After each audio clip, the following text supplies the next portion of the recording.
അപ്പം ഞാൻ ഉത്തരം പറഞ്ഞാൽ പരാതി. ചോദ്യം ചോദിക്കണ്ടേ? ചോദിച്ചെങ്കിൽ ഉത്തരം പറയാം. ആകെ 3 ചോദിച്ചാലും 3 അപ്പൊക്കെ അപ്പോൾ ഉത്തരം പറഞ്ഞു. ഇപ്പോൾ ചോദ്യമില്ല. അപ്പം 4ാമത്തെ ചോദ്യം ഇല്ല. ഇപ്പം ഞാൻ എന്താ കാട്ടുക? ഞാൻ പ്രസംഗിക്കില്ല എന്ന് എന്താ കാട്ടുക?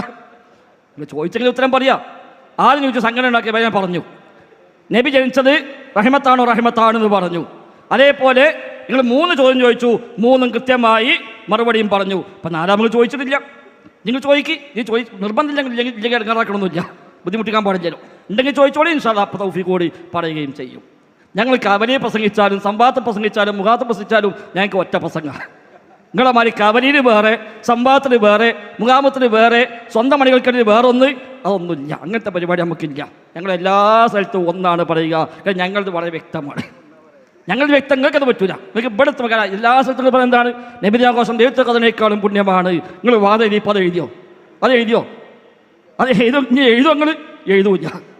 ഇത്രയും കാലം നബിദിനാഘോഷം സംവാദത്തിൽ എവിടെങ്കിലും എഴുതിക്കണോ റബീഉൽ അവ്വൽ 12 ദൈവത്തെ പുണ്യമാണ്?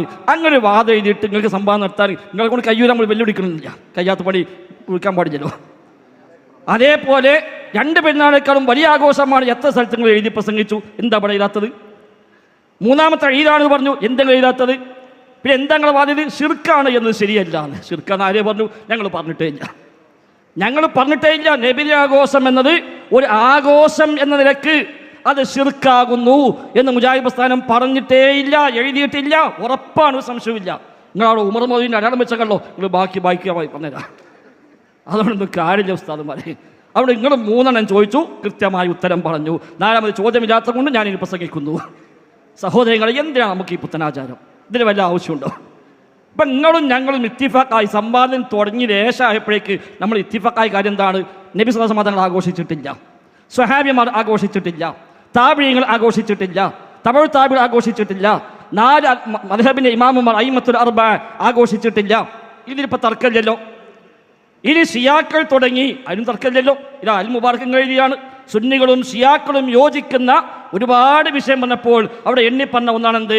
നബിദിനാഘോഷ വിഷയത്തിൽ സുന്നികളും ഷിയാക്കളും യോജിക്കുന്നു. അതാണ് അതിന് ഉഷായസനെ പറഞ്ഞു. അതിന് ഒരു തുണിയെടുക്കുന്നുണ്ട്, നമ്മൾ തുണിയെടുക്കുന്നില്ല എന്നാണ്. അതല്ല ഇവിടെ വിഷയം. ശറഇൽപ്പെട്ടതാണ് ഞങ്ങൾ എഴുതിയത്. അതേപോലെ മൂല്യമുള്ള ഇബാദത്ത് എന്തെങ്കിലും ഉണ്ടാത്തത്? ഇപ്പോൾ സംഘടന മതി. നിങ്ങൾക്ക് വാദമുണ്ടോ നബിദിനാഘോഷം സംഘടന ഉണ്ടാക്കുന്ന പോലെയാണിത്? അത് പറയാൻ ധൈര്യമുണ്ടോ? ഞങ്ങൾ സംഘടന ഉണ്ടാക്കിയ പോലെ തന്നെയാണ് നബിദിനാഘോഷം ഉണ്ടാക്കിയത് എന്ന് നിങ്ങൾ പറയും. അപ്പം പിന്നെ ആയത്ത് ഓതേണ്ട ആവശ്യമില്ല, അപ്പം ഹദീസ് വേണ്ട ആവശ്യമില്ല, അപ്പം നിങ്ങൾക്ക് ഈ പറഞ്ഞ ഇമാമികൾ കിതാബൊന്നും ആവശ്യമില്ല. അപ്പം ഈ കണ്ട എല്ലാ സുന്നി അഫ്കാറും വലിച്ചെറിയേണ്ടി വരും. ഇത് മൂല്യമുള്ള ഇബാദത്താണ് എഴുതിയത്. അതുകൊണ്ടാണ് നമ്മുടെ ഈ വ്യവസ്ഥയും ഈ നിലക്ക് വാദപ്രതിവാദം ഉണ്ടാകുന്നത്. അതുകൊണ്ട് സഹോദരങ്ങളെ, മതത്തിൽ കൂട്ടിച്ചേർക്കല്ല. നബിയെ സ്നേഹിക്കാൻ സംശയമൊന്നുമില്ല. നബി റഹ്മത്ത സംശയമല്ല. നബിതങ്ങളുടെ ജന്മം റഹ്മത്തല്ലാത്തത് കൊണ്ടല്ലേ നബിദിനം പാടില്ല എന്ന് പറഞ്ഞാൽ? അല്ല, റഹ്മത്ത് ആയതുകൊണ്ടാണ് പാടില്ല എന്ന് പറഞ്ഞത്. കാരണം എന്താ? നബിതങ്ങൾ ജനിക്കുന്ന മുമ്പ് ആർക്കും എന്തുണ്ടാക്കാൻ പാടില്ല. നബിതങ്ങളാകുന്ന റഹ്മത്ത് വന്നു, ഇനി ആർക്കും ഉണ്ടാക്കാൻ പറ്റൂല. ഇനി വഹി പ്രകാരം നബിതങ്ങൾ പറഞ്ഞു തരും, അതിൻ്റെ ഒപ്പം പോയാൽ മതി. ആ നബിതങ്ങൾ പറഞ്ഞു തന്നില്ല. നബിയെ സ്നേഹിക്കാൻ നബിതങ്ങൾ പറഞ്ഞു, സ്വലാത്ത് ചൊല്ലാൻ നബിതങ്ങൾ പറഞ്ഞു, നബിയെ സ്വന്തത്തേക്കാൾ മാതാപിതാക്കളെക്കാൾ ഏറെ സ്നേഹിക്കണമെന്ന് നബിതങ്ങൾ പറഞ്ഞു. എന്താ എല്ലാ വിഷയവും പഠിപ്പിച്ചു. നബിയുടെ പേര് കേട്ട സ്വലാത്ത് ചൊല്ലേണ്ട രീതി പോലും പറഞ്ഞു. പക്ഷേ ഒരു സൂചന കൊണ്ടെങ്കിലും ഞാൻ ജനിച്ച മാസം, ഞാൻ ജനിച്ച ദിവസം നിങ്ങൾ ആഘോഷിക്കണേ, അന്ന് പെരുന്നാളേക്കാളും ഈദാകുന്നു, ലൈലത്തുൽ ഖദ്ർ 1000 മാസമാണെങ്കിൽ ഇത് അതിലേറെ പുണ്യമാകുന്നു എന്നൊരു സൂചന പോലും ഹബീബായ മുഹമ്മദ് മുസ്തഫ സ്വല്ലല്ലാഹു അലൈഹി വസല്ലം തങ്ങൾ നൽകിയിട്ടില്ല. അതുകൊണ്ട് എന്തിനാണ് ഷിയാക്കളുടെ ആചാരം? നമുക്ക് സ്വഹാബത്തിന് ആചാരം പോലെ, താബിഈങ്ങൾ ആചാരം പോലെ സ്വഹാബത്ത് സ്നേഹിച്ചതിനേക്കാൾ ഏറെ സ്നേഹിക്കാനാണോ നമ്മൾ ശ്രമിക്കുന്നത്? ഒരിക്കലും സാധ്യമല്ല. അതാ ഇമാമിങ്ങൾ പറഞ്ഞത്, അവരുടെ സ്നേഹമെന്നത് ആ സ്നേഹം ലാ യബ്ലുഗു, ആ സ്നേഹത്തോളം എത്തുകയില്ല. നമ്മളെല്ലാവരും കൂടിയ സ്നേഹം പോലും ഒരു സ്വഹാബിയുടെ സ്നേഹത്തിലേക്ക് പോലും എത്തുകയില്ല.